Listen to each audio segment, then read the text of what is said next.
Assalamualaikum warahmatullahi wabarakatuh. Selamat malam Ibu dan teman-teman sekalian. Perkenalkan, kami adalah kelompok 5 dengan saya sendiri Gabriela Tamara dengan NRP 500123187 yang memiliki bagian untuk menjelaskan mengenai perkenalan dan juga tujuan dari video ini. Pada kesempatan malam ini, kelompok kami akan mempresentasikan mengenai cara mencari dan juga mengolah referensi yang kredibel menggunakan Mendeley. Yang pertama adalah untuk bagian praktik menelusuri referensi kredibel. Di sini sebelumnya perkenalkan, nama saya Rafaela Shiraz Ramadhani dengan NRP 5025231217 bersama teman saya Saya Nasya Fatimah Zahra dengan NRP 50012311145. akan menjelaskan untuk bagian praktik menelusuri referensi kredibel.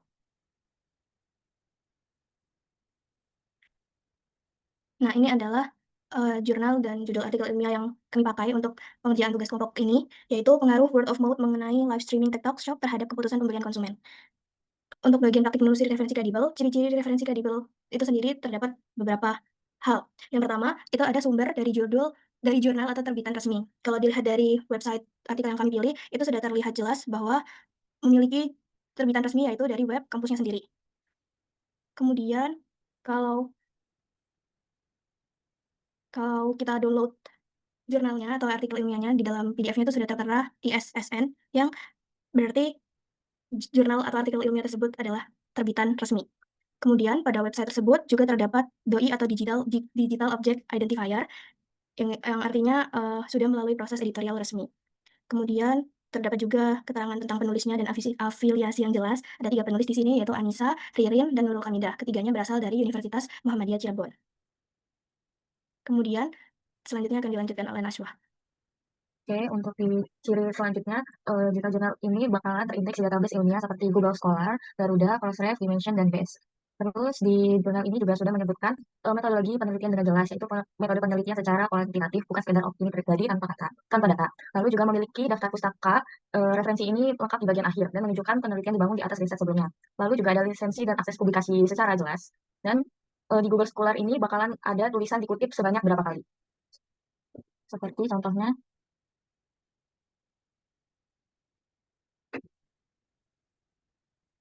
seperti ini contohnya, dirujuk 79 kali. Lalu saya akan memberi praktek bagaimana cara untuk mencari jurnal di Google Scholar. Yang pertama, kita menentukan judul yang kita inginkan. Kami memilih judul pengaruh live streaming. Kita cari aja pengaruh live streaming TikTok Shop. Nanti tinggal kami pilih jurnal yang paling kita inginkan dan bisa di-download yang ada PDF seperti ini. Seperti ini jika sudah di-download. Sekian, dilanjutkan oleh teman saya.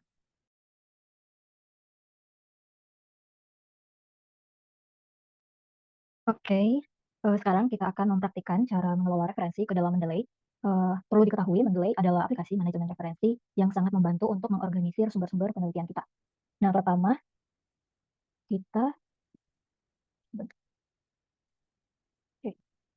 kita buka aplikasi Mendeley Desktop, atau bisa juga menggunakan Mendeley Web. Kalau Mendeley Web, tampilannya akan seperti ini, namun di sini saya akan menggunakan Mendeley Desktop.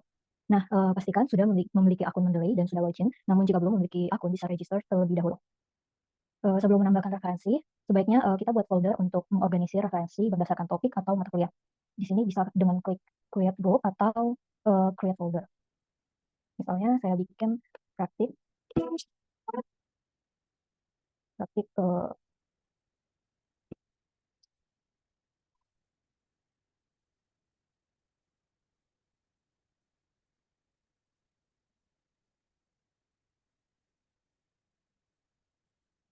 misalnya praktik mengelola referensi. Di sini ada beberapa cara, namun saya akan melakukan dengan cara otomatis. Caranya tinggal add folder dan pilih file-file PDF yang ingin dikelola. Di sini ada 4 file PDF yang sudah saya download sebelumnya. Tinggal drag and drop. Nah, nanti muncul seperti ini. Pastikan apakah semua informasi sudah benar dan lengkap.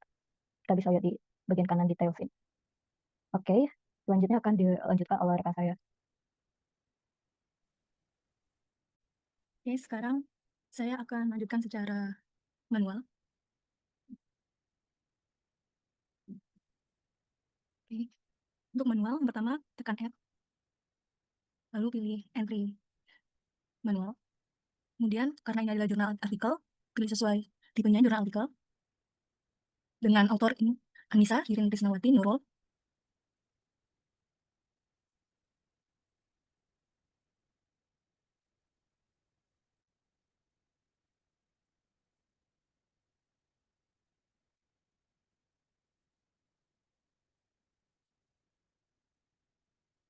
dengan nama jurnalnya.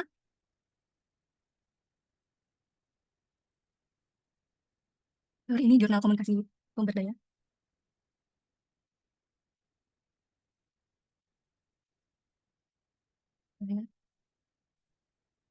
Title-nya tahunnya 2022, volume 1 dengan isu 2, page 9,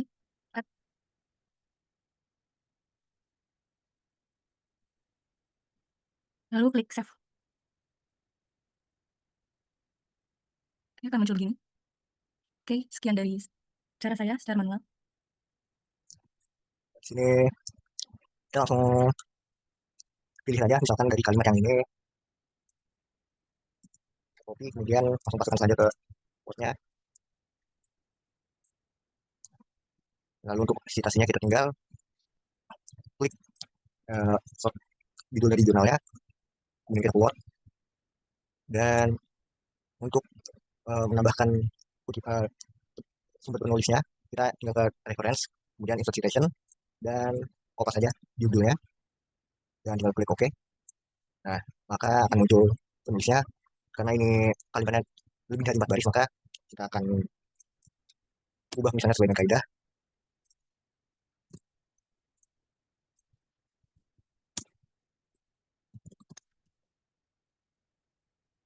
Kita pisah jadi seperti ini, kemudian kita tambahkan tanda petik, dan ya sekian untuk dari contoh kutipan langsung dengan lebih dari 4 baris. Misalnya ada tambahan dari yang lain, boleh ini dipersilakan buat tambahan, atau mungkin ada yang sedikit koreksi. Kalau tidak ada, bisa langsung lanjut ke contoh kutipan kalimat tidak langsung. Baik, sebelum perkenalkan, saya Farid Rabiul Sastra dengan NPM 50253 saya akan memperhatikan cara mengutip tidak langsung.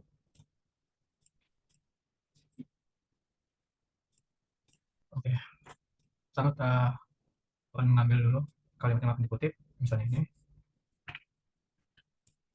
Oke, cara mengutip tidak langsung itu kita bisa menggunakan parafrase biar memudahkan kita agar tidak terkena plagiat. Cara parafrase itu pertama kita bisa dengan cara mengambil dulu pemikiran utama dari kalimatnya. Misalnya kalimat ini kita bisa baca kunci sukses bagi industri online trading dapat diwujudkan melalui proses transaksi yang handal, ya. Kita developer memunculkan kondisi lingkungan yang membuat konsumen merasa aman dan yakin pada produk itu berjalan di online platform. Berarti mungkin untuk pemikiran utamanya itu bisa jadi keberhasilan industri online trading itu. Oke, kita tulis dulu pemikiran utamanya.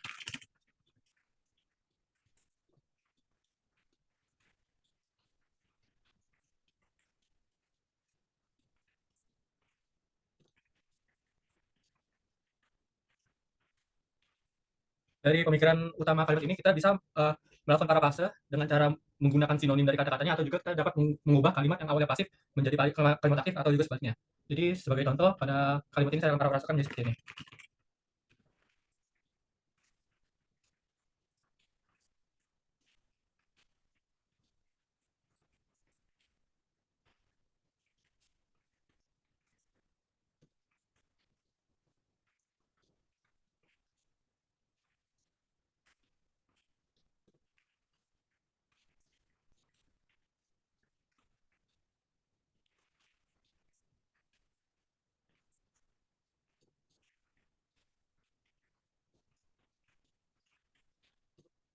Mungkin seperti itu untuk melakukan parafrase secara tidak langsung, melakukan mengutip secara tidak langsungnya dengan menggunakan parafrase. Lalu untuk citasinya bisa dengan cara yang teman saya lakukan dengan menggunakan judulnya sini, atau kita juga bisa dengan menggunakan nama penulisnya.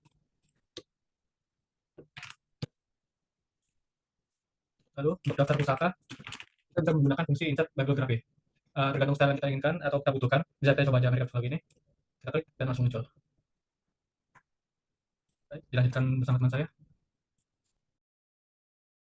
Baik, sekian presentasi kelompok kami, kelompok 5. Untuk kurang dan lebihnya mohon maaf. Assalamualaikum warahmatullahi wabarakatuh.